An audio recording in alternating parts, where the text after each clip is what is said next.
BJP জয়ের পরে এবার বিধানসভায় বিধায়কদের শপথ অনুষ্ঠানেও ঢালাও আয়োজন করা হয়েছে মাছ ভাতের। আর এই ভরপুর বাঙালিয়ানা উদযাপনে উদ্যোক্তা প্রোটেম স্পিকার তথা মানিকতলার বিজেপি বিধায়ক তাপস রায়।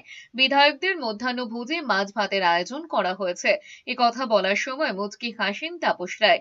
বিজেপি সরকার এলে আমিষ বন্ধ এই বার্তা ভুল প্রমাণ করতে বিধানসভাতেও মাছ ভাত খাওয়া দাওয়া চলছে।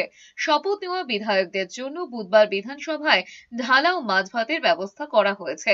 এদিকে 500 পিস ছানা বড়া, 150 পিস মনো করা নিয়ে বিধানসভায় হাজির হয়েছেন জেইউপি বিধায়ক হুমায়ুন কবির। বিধানসভায় রীতিমতো সেলিব্রেশন মোডে দেখা গেল হুমায়ুন কবিরকে। রীতিমতো হাউসের মধ্যে কাঁধে হাত দিয়ে জড়িয়ে ধরেছেন মুখ্যমন্ত্রী শুভেন্দু অধিকারীকে। শুধু হুমায়ুন কবির নন, মুর্শিদাবাদে তৃণমূলের 3 বিধায়কও আলাদা করে দেখা করেছেন মুখ্যমন্ত্রীর সঙ্গে। শুভেন্দু অধিকারীর প্রশংসাও শোনা যায় তাঁর মুখে।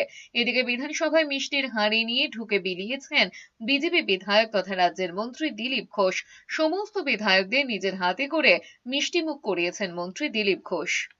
আমি বলছি নাম না করে, তৃণমূলের একাধিক বিধায়ক আমাকে বলেছেন যে আমরা স্বাধীনতা পেলাম।